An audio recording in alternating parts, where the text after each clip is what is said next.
Hello and welcome to the GATM webinar series. Today we have our session titled Leading the Way, Virtual Training for Air Traffic Controllers. Thank you for taking the time out to be with us here today. A few things to mention.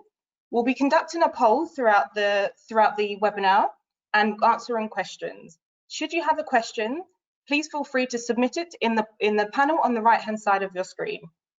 We have some great speakers with us today, who are moderator Connor Mullen, Managing Director from Think Research, will be introducing shortly. And if you miss anything, don't worry, we'll be sending the recording around once it's available.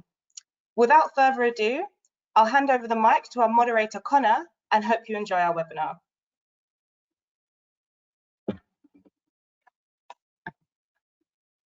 Thank you, Jodie. Good morning, everybody, and welcome to today's session on remote and virtual ATCO training.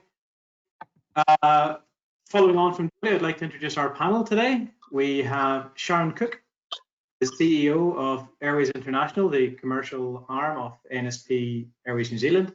We have Greg Pyle, the Managing Director of Mirco Nav, Air Traffic Simulator and Training Systems. And finally, we have Walid Al-Riyami, Air Traffic Services Inspector from GCAA, the ANSP and regulator for the United Arab Emirates.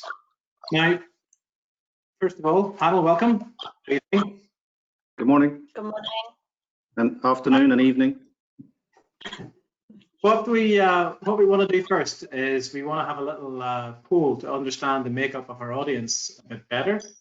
So you should see shortly on your screen the first poll, which will help us understand our audience. And the question will be, which category best describes your life? So if you are somewhere in the middle, maybe pick a couple of options. It's not just a one option only. We'll leave that open for a few seconds. Responses are already coming in. Thank you very much.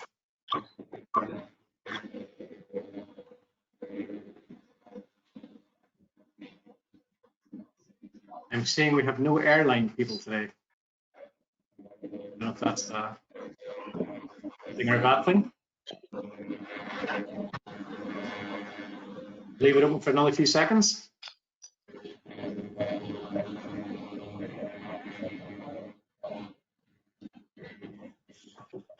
Still nobody from the airline. We have 116 people on at the minute. Over half of you are from an ANSP audience. Next up, we have technology solution providers, with the remainder from civil aviation service government. And as I say, we don't have any airlines with us today. So that's very good. Now we know that who we are talking to and who's watching. We want to dive straight into the first discussion.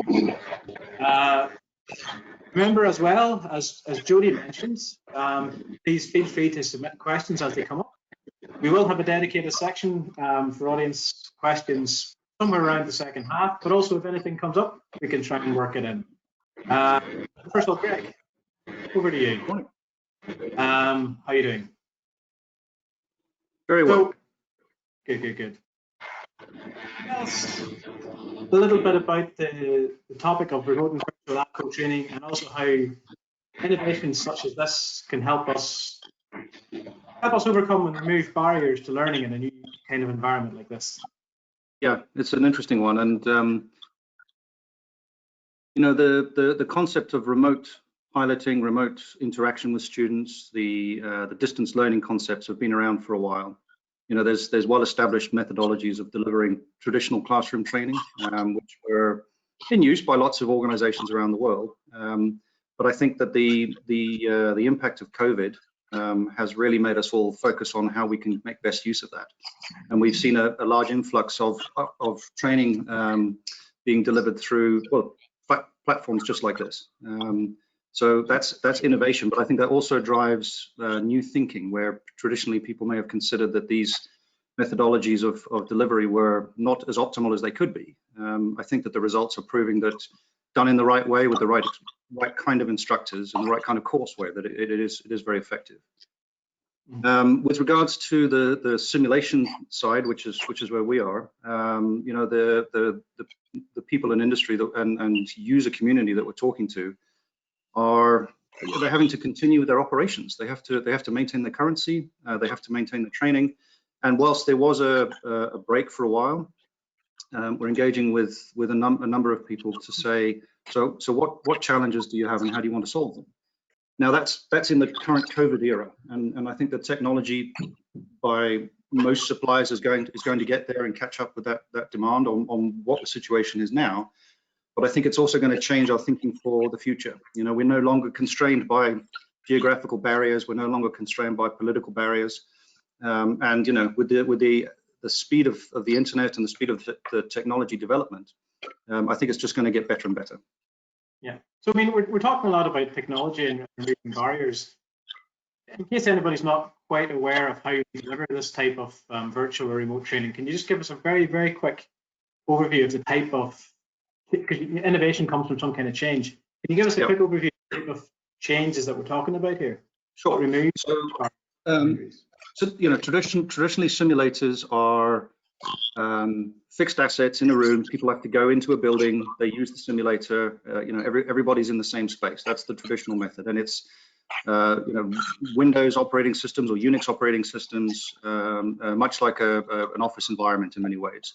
And that's all in one space connected through one network. And more importantly, the applications are hosted on those local machines. With the advent of cloud, you know, we now have the ability of having those machines hosted in the cloud, which means remote hosted. So the application is not being driven on your local machine. You purely need glass to look into where the application needs to reside, and an ability to interact with it, which means with relatively low powered machinery, you can access very high powered applications. And it also means that you take away some of the maintenance concerns. So, you know, people are now able to have more stable access to more power and more powerful applications. And it's on a, you know, there's different commercial models, but you could go for as simply as it's pay as you go to an organization could set up a full private cloud and have access anywhere they want, which means you could have your controllers working in the operations room, but you could have your pilots and your instructors anywhere, as long as they have an internet connection. They could be in the same country or in an adjacent continent. It doesn't really matter.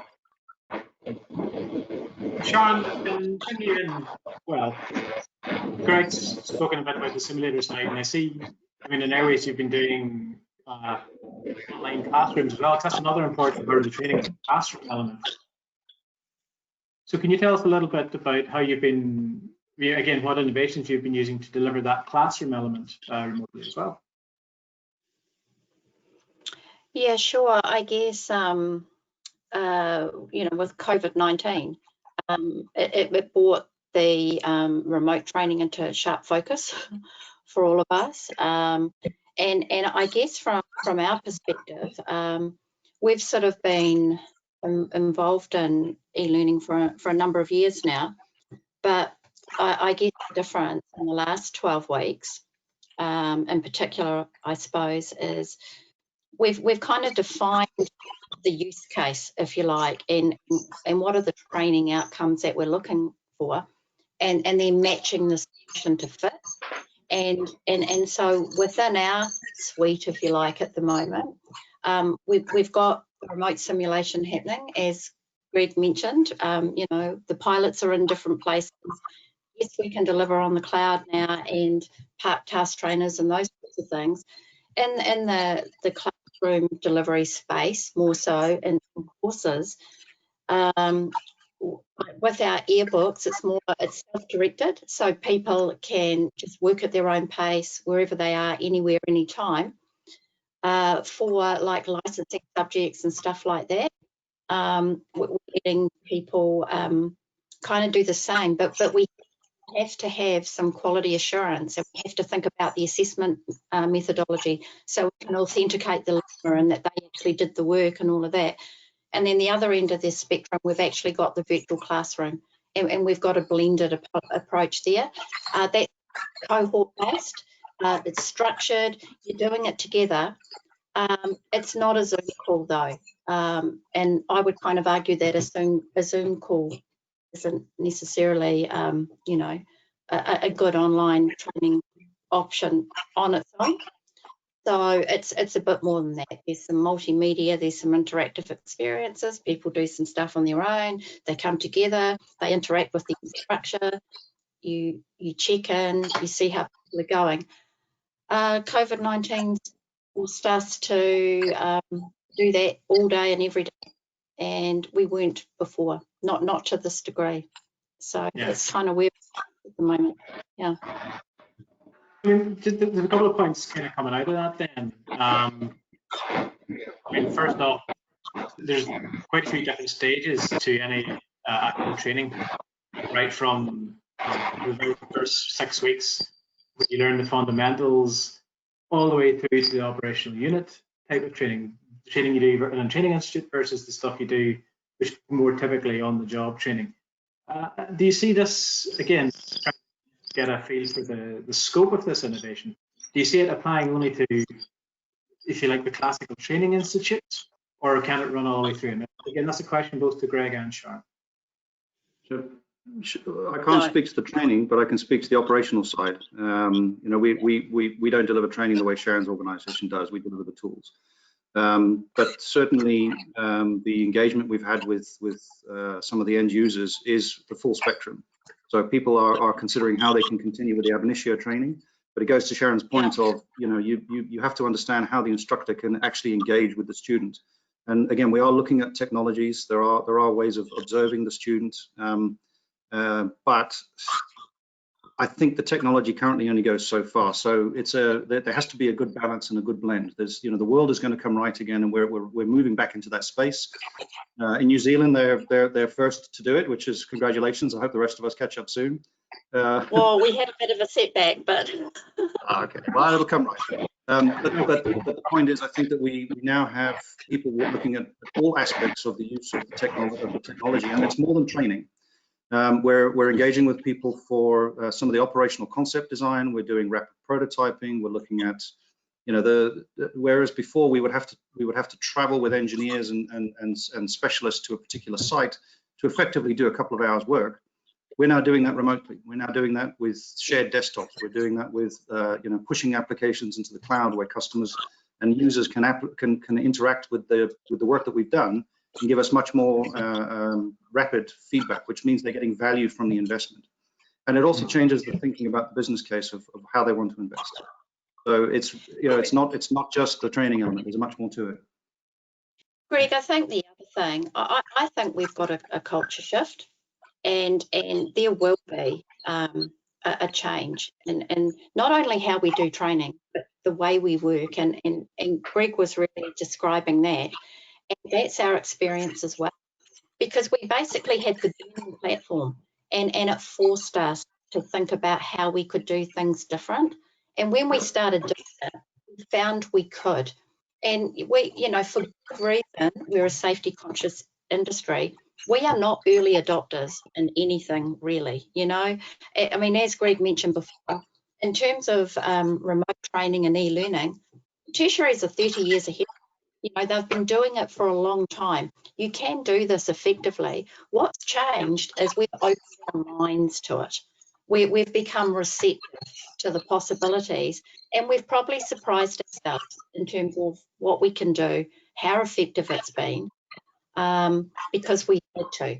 And, you know, we've had counsellors come in and engage with our virtual training academy, really technology challenged, you know, and they were anxious and they were nervous at the start, but at the end they loved it. They thought it was great.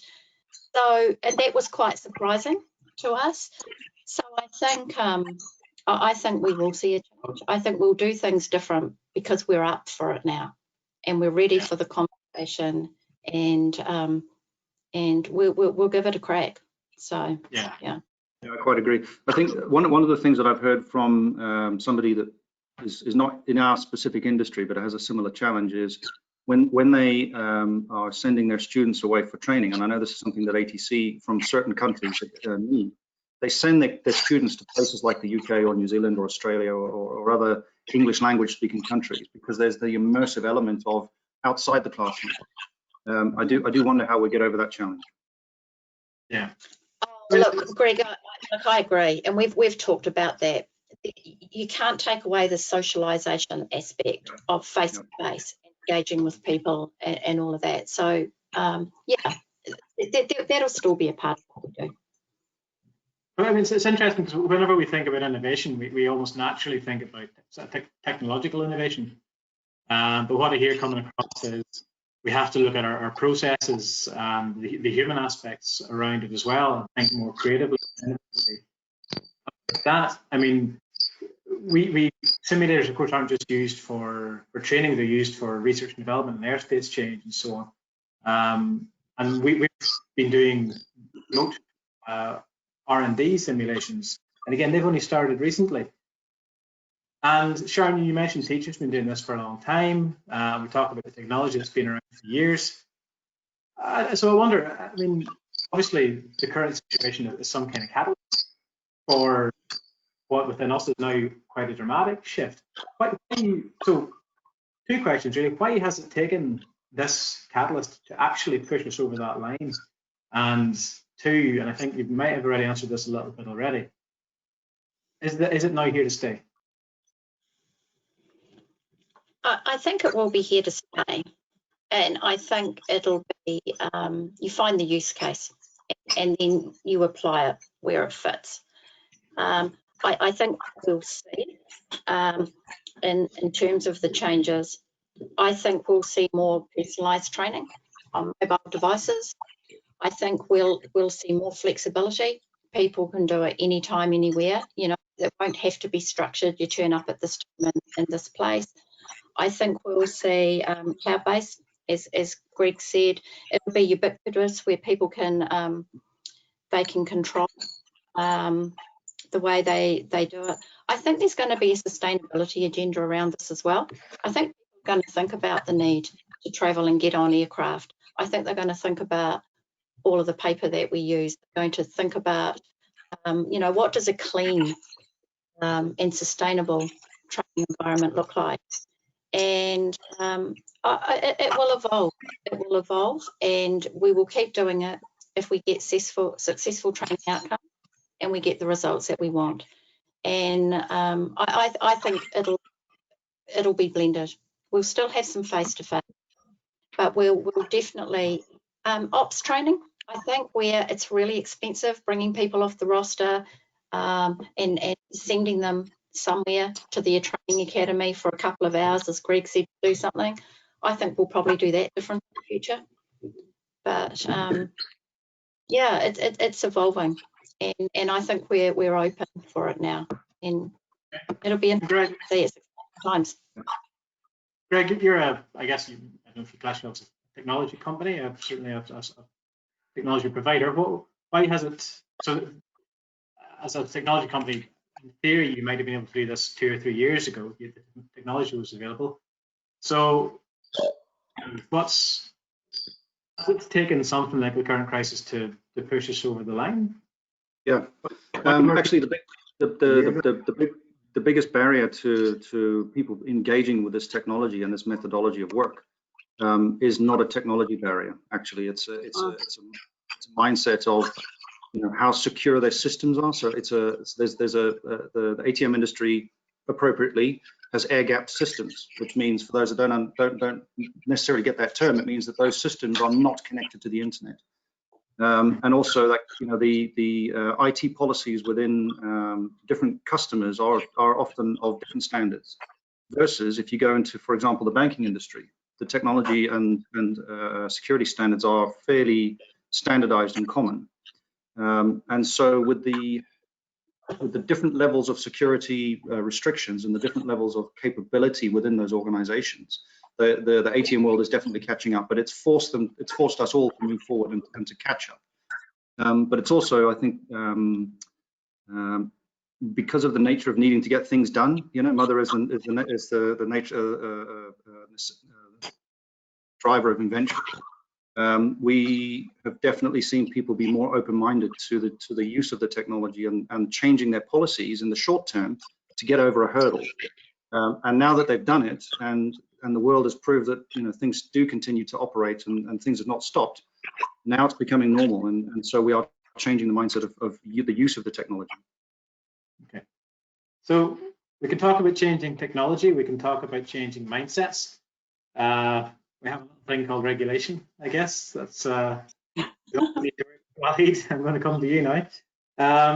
So, in this new innovative way of working, if it's to become a more widely adopted form of training, what are your thoughts on overcoming any hurdles in regulation?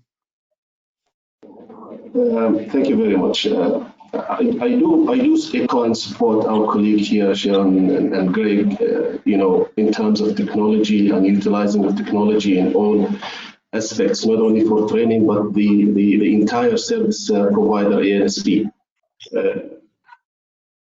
The technology is evolved very fast, and always the regulations is catching up. It doesn't mean that the regulations struggling to catching up, but it's actually carefully to step into, or cope with the technology developing. The reason behind that we need to remember one important thing, that the regulations are made to achieve safety.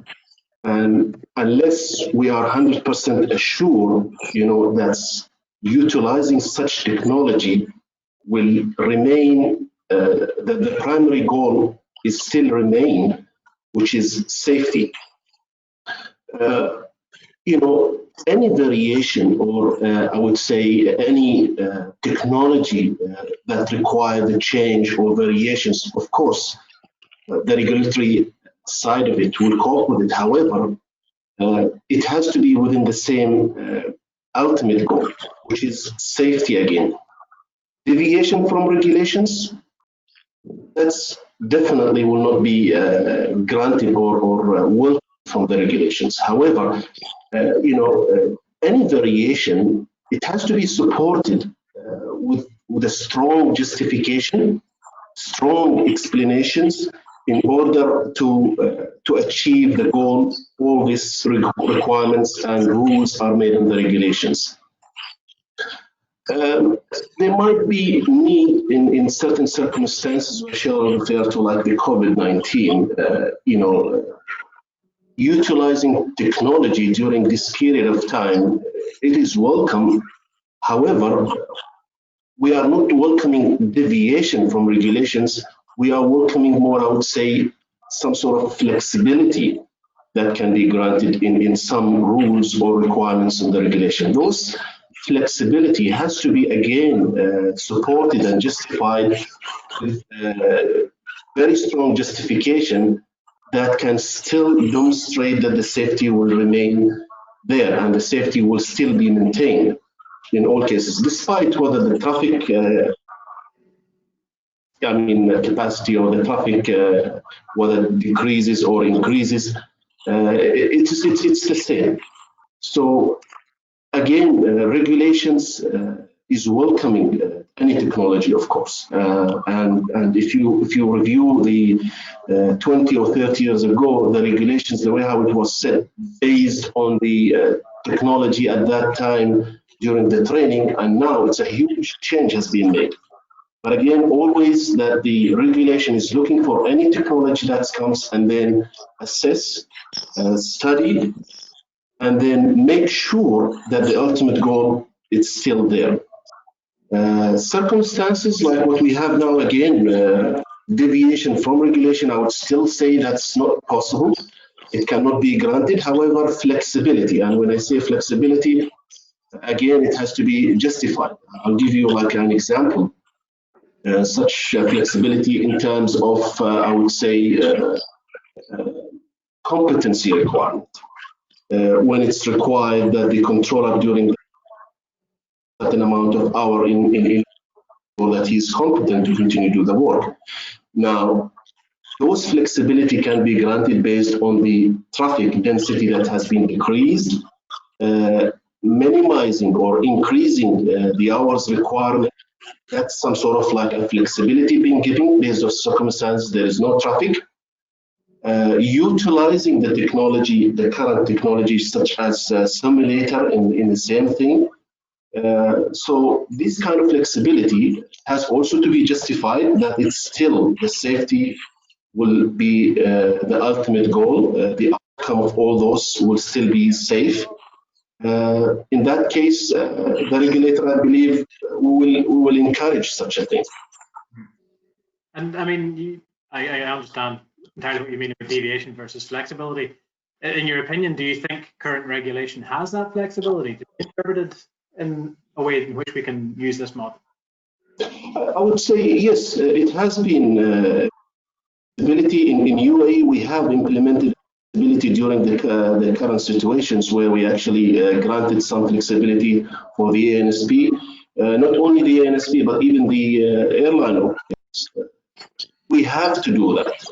We need to assess the situations, and based on that, we granted some flexibility. But those flexibility has been analyzed and studied very careful prior being granted to the unit or to the organization, not only in terms of the training, also in terms of the operation life. Some flexibility in terms of licensing requirement, for instance. Some flexibility in terms of, if we talk about the training, when it comes into the flexibility, utilizing the simulators was also considered on those flexibility. Classroom, when it comes into the classroom for the theory part, utilizing the technology for such, instead of like, yes, please. But no, it was for Connor. I was going to say when you finished that, I had something to add. Okay. Yeah. So those technology. I mean, like currently, even those the classroom requirements that the controller had to theory class, the technology can be utilized. You know, by providing such training while you know they are providing that the social distance is still there. Simulator. When it comes into the competency, the unit also they need to utilize the sim by simulating the traffic density. Everybody knows now during this period the traffic density was very low. Now the competency, I'm not saying the knowledge, but the skills and the competency, it might be compromised. Therefore, the technology needs to be utilized for such to enhance the competency and to enhance the skill of the controller by utilizing technology. Live traffic still has to be mandatory to be engaged for the training, to be exposed on the live traffic. But you know, flexibility is there. We have implemented it here, and we also been communicating with the KO, where actually KO has granted such guidance in order for the state can implement such flexibility for utilizing technology, flexibility on the operation itself, despite training, but even the operations, licensing, and all sort of rules and requirements in the regulations. But keeping in mind that this flexibility will never deviate from the ultimate goal, which is achieving safety. Yeah. Okay. Great. Quick point. No, I was just going to add to what Waleed was saying there about the simulators and technology, and actually one of the barriers that has been in the air traffic simulation world has been the ability for units to have a standardized or a standard of the simulator to meet. If we compare ourselves to the flight training environment, where you have flight training devices of various standards, all the way up to the level D, level 4 systems, those are very, very high fidelity simulators. And I believe that on the back of this, there could, more and more units will start to realize that the higher the fidelity of the system, the more time they can actually spend in the simulator, and attribute that to the hours that the controllers need to maintain their currency. And some of the units in the Middle East have already gone that far. Waleed, and I think your unit there is one of them. The guys in Dubai are another, where they're attributing up to 50% of the time in the simulator to maintain the currency. But that requires a level of investment, right? Yeah, I mean, maybe a little bit building on that question. In fact, I mean, Waleed, you've talked about safety. One of our audience members is a human factors expert, and so we've got a couple of human factors questions already popping up here. Sharon, if I can ask you a question, what sort of factors impact the quality of a virtual training experience, with keeping in mind the need for safety, the need to consider the human factors? How do we judge the success or the quality of this type of training? Yeah, Connor, like I want to answer this question in two parts. One, I want to talk about the e-learning ecosystem. And so what I'm talking about there is the components of that: the learner, the teacher, the manager, the organisation, and really importantly, the quality agency and the safety. So that's kind of your system, the different people that engage with the system, and the platform for delivering e-learning. And I had to think about this and thinking, what matters? I think the first thing to make sure you have a quality offering is what's your vision for teaching and learning? Like, what's the problem that you're trying to solve? What's the experience that the learners are going to have? What does success look like? You start with there. Like, what are you trying to achieve? Then you have to think about the technology and the platform considerations. Is it a cloud? Is it an on-premise solution? What tools or applications do you need? What sort of evaluation methodology are you going to use? The governance structure, how do you integrate with other systems? So you've got a technical component of what you're doing. Then you've got the human factors. What are the skills and expertise that you need? How are you going to train your instructors to develop and deliver online courses? And what about the technical support that you need? Because trust me, it doesn't take before you need some help and you need some technical support. And then so you've kind of got your platform, and then you start thinking about, well, now you're going to start doing your courses, and what's going to be your instructional design methodology? What kind of experience do you want to provide? What's a good fit for your audience? Is it self-directed? Is it an online anytime start? Is it structured? Is it instructor-led? So you know, you need to think about those sorts of things. And then how do you go about building your course sites? How do you get your interactive content? How do you make sure that you've got all the elements and the components that you need for this e-learning experience? Then you've got to think about the governance and the quality assurance requirements. So how do you protect your IP, for example, your permissions? You need to do user acceptance testing before you go live in the environment. You possibly will need certification from the regulator. How are you going to engage with them? What's your assessment methodology? How can you look the regulator in the eye and tell them that you can authenticate the results and this person is competent and they're safe? And then you have to think, you know, for diversity, and how do you engage the learners, and how do people enroll in the courses? How do you store the results? How do you send results from licensing subjects to other systems? So that's the ecosystem, that's the platform, that's the macro. And then the micro is, okay, now we're designing a course, right? We've got our platform, we're designing a course. And what do we want? We want our learners to successfully engage with what we've designed, and we want successful training outcomes. So that's kind of a given. When the model we use, and look, there's different models out there. We use the UDL, Instructional Design Framework. It's the Universal Design for Learning Framework. Google it, it's out there. I really like it. 3 aspects to it. And basically, when you design a course, you look at the behavioural aspects. How do I engage the learner? What's the experience like for them? And that's the kind of stuff where the instructor reaching out to them at the start, making contact with them, making them feel that they care about the outcome. It's note takers when you're having interactive sessions. There's a whole bunch of stuff that you can do which covers off the behavioural side of things. The next part is the cognitive side when you develop a course. So that's the content, and that's how do we know that people actually understand it? How do we create an experience for different learning styles, because people learn in different ways, and so you know we think about those things. And then the last bit is the emotional, socio-cultural part of the learning. So that's the motivation, and how do we give people choices around how they can demonstrate their knowledge or provide them opportunities for social interaction and feedback? So yeah, there's a bunch of stuff. Yeah, I kind of think if you think about those sorts of things, yeah, you'll deliver up a quality e-learning environment. It is not just about, oh, we'll go online and we'll read our notes, or we'll put a few PDFs up. And there's plenty of research out there that will tell you about, like, just look at the body of knowledge out there around what represents good practice. As I said, you know, tertiary education has been doing it for a while. There's lots of stuff out there that shows you what good looks like.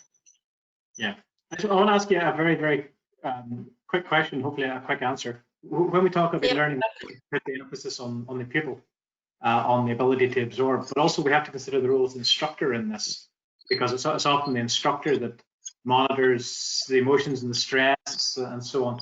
Again, in a 30-second answer, how do we need to bring in not just the pupil but the instructor into this experience?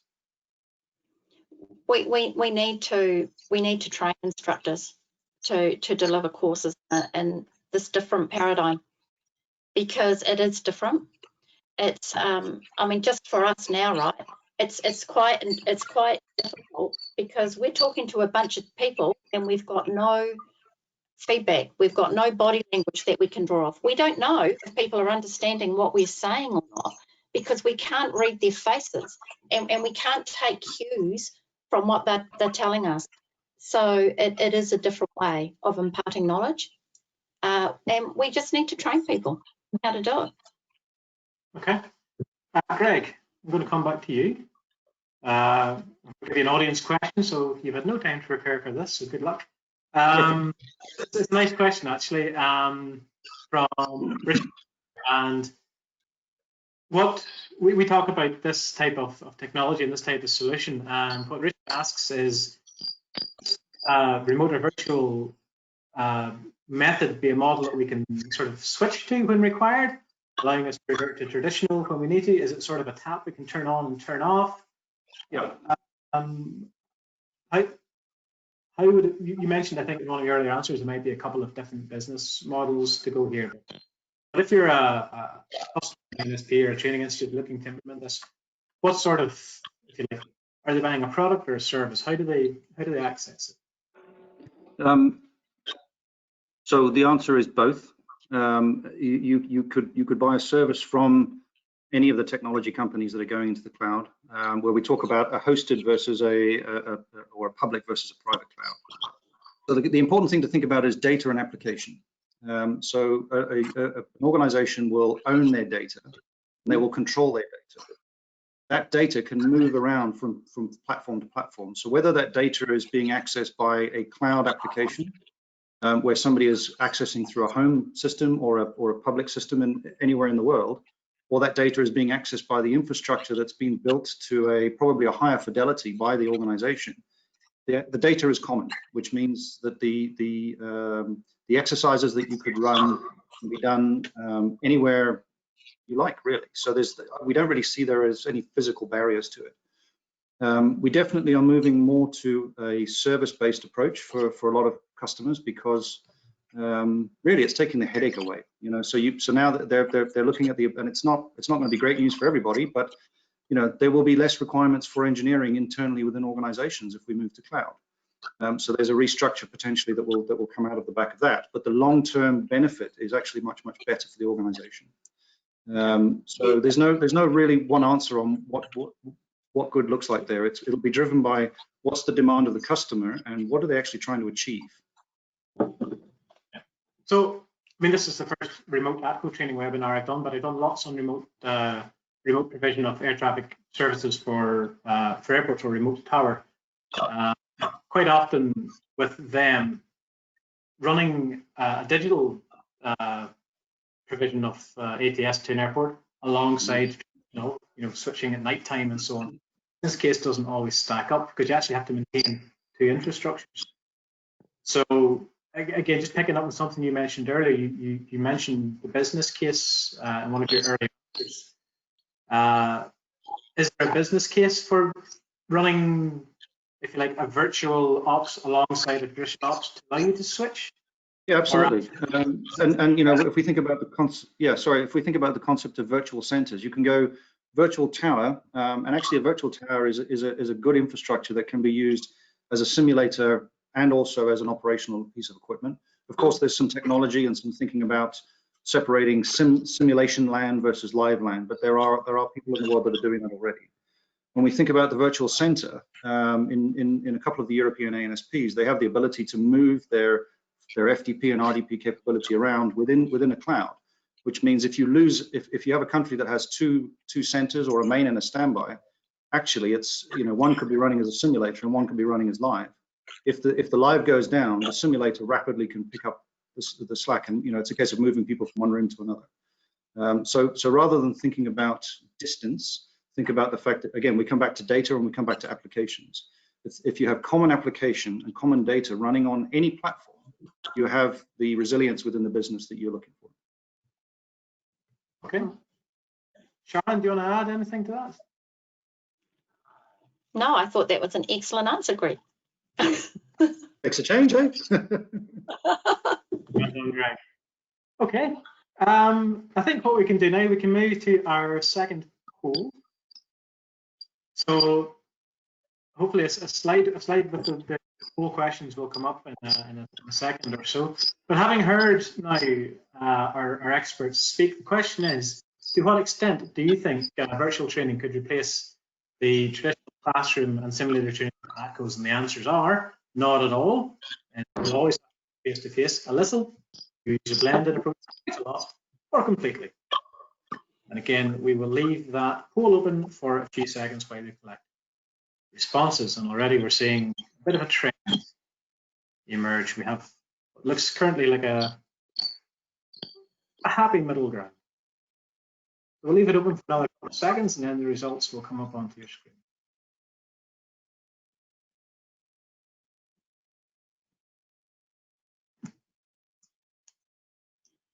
There we go. So we have a minority, a strong minority who say not at all. So the overwhelming majority, I guess 95% of the respondents think that there is some scope for bringing in this new type of technology. Of that 95%, almost half of our respondents are, I guess, as we might expect when we bring in something new, going for that first step, a little blended approach using both techniques. And again, Sharon, you've used that term a few times already. I think that blended approach. We have 36% saying quite a lot, and that the simulation can offer the same experience. And we have a very brief percent saying completely. We can replace classrooms and simulations and go virtual. So, panel, did the results back up your thoughts? Do they surprise you? Have you got any comments on them? What do you say either to the 5% who say not at all, or the 8% who say completely?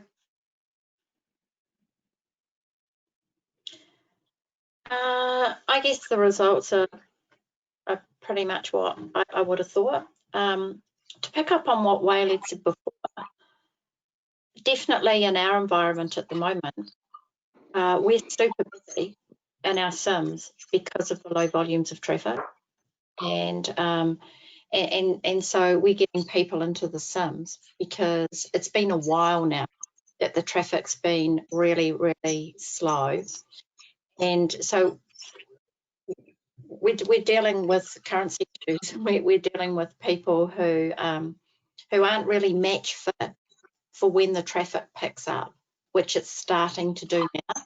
Yeah. So we're just rotations in the sims, getting people through the sims, and just getting the volumes of traffic running through there.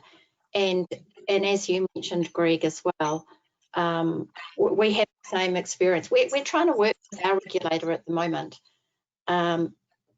because there's kind of times where we want to do a blended approach around our on-job training. So what we want to do is come up with a training plan where we have a mix, a blend of the live environment and the simulated environment. So at the end, we can hand on heart, we're safe and we've got competent controllers, but we can do it in a more regular time frame, and we're aiming for the 90 days. That would be nirvana if we could do it in 90 days, because in the live environment you don't get all the situations that you need to get and see to sign people off. So we're definitely moving towards that. where we're covering off everything that needs to be covered off, either in the live environment or in the simulated environment. And now's a good example of that. Yeah. To follow on from that, Waleed, I mean, we hope that we are in unique times and that we don't see this happen again. So, both from a question I have and a question from the audience as well. In times like this, when we have movement restrictions, we have low traffic, we have all the problems that we currently have, how can organizations ensure ATCOs are up to speed for when operations resume after COVID-19 or even a similar crisis? And then to bring in an audience question is, if one regulatory improvement that could be made to support resilience in ATC training during these types of crisis, what would it be?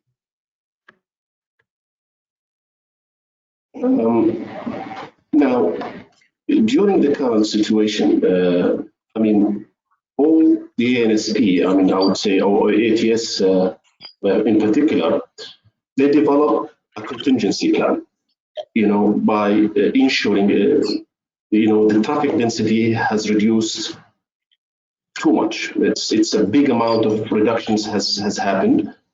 Then that business continuity plan has to be developed in a way that it's work line by line or step by step with the resumption plan, because eventually the traffic will be coming.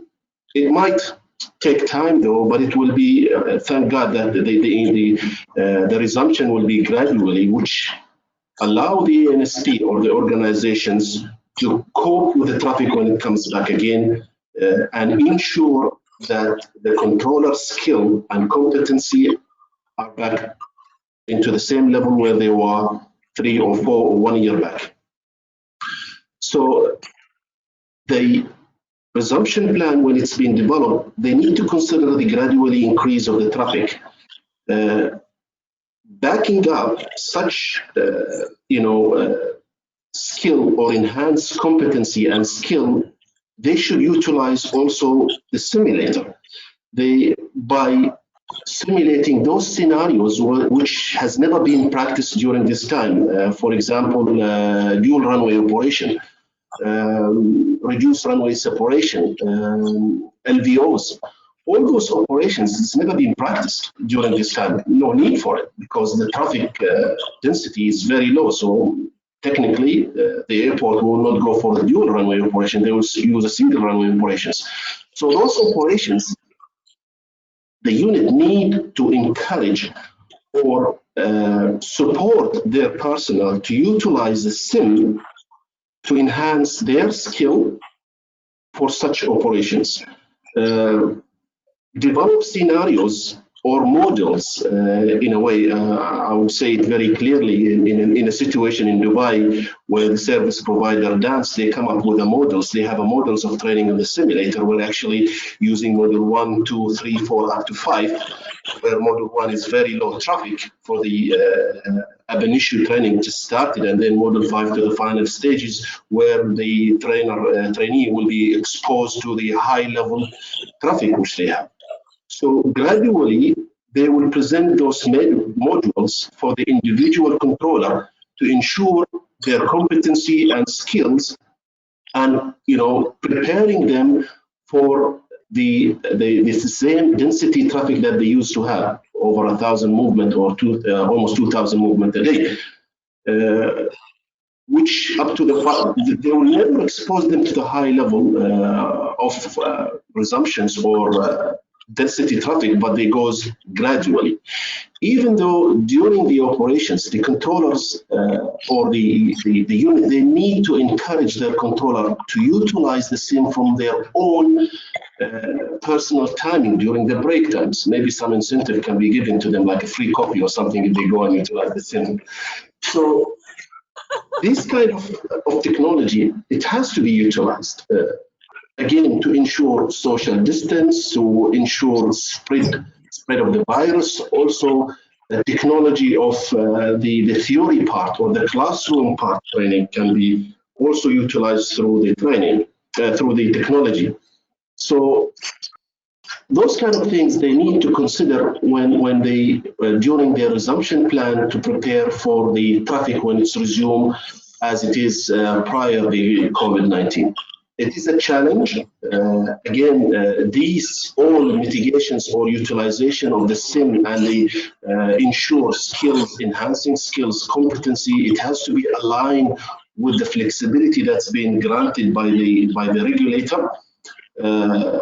I would say this is the only way of preparing the controllers to be ready to enhance their skill. It is vital that the simulator has to be utilized, as I mentioned, for those operations that have never been practiced. Even though when it's very low traffic, it never been practiced. As I said, your runway operations, reduced runway separations. It never been practiced. It might be never been practiced for 6 or 7 or 8 months. How we can enhance skills by utilizing the simulator, by exposing the controller for such traffic, for such operation through the simulator, encourage them to utilize such a thing.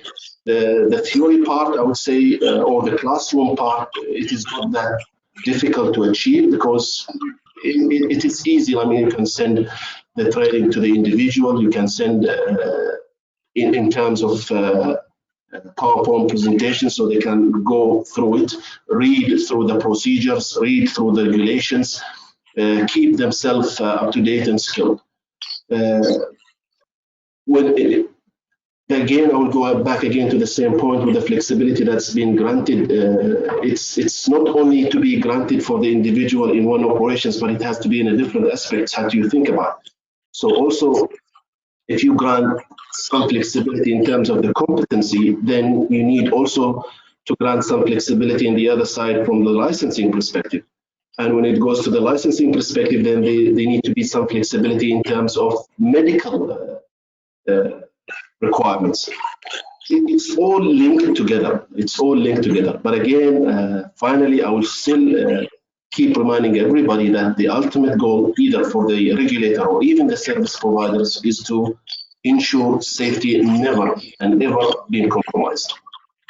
Okay, thanks, Walid.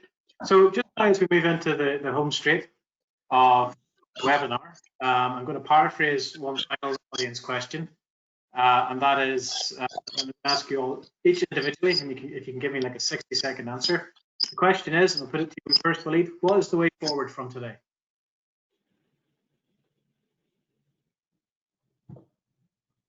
Again, the way forward from today, I think we learned a lot.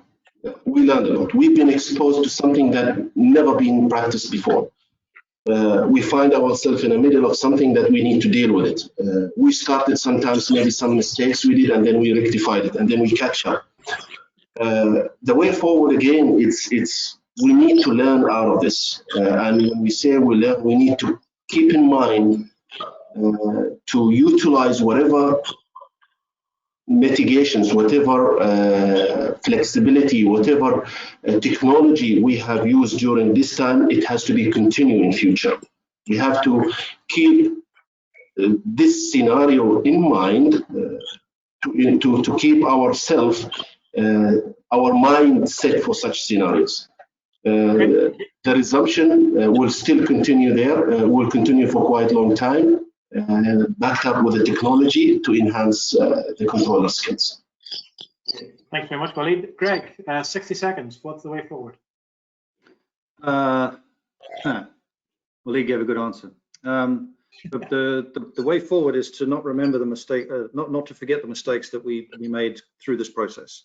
You know, things have dropped. It's not been a perfect journey, but you know, we have to consider that the world has changed, and you know, people have taken advantage of the ability to do things differently, and it doesn't mean that those different methodologies, be they technology or process or even the way that we engage with each other, is only specific to COVID. I think you know we're coming out of COVID now, but we're still looking to implement more and more of this methodology going forwards.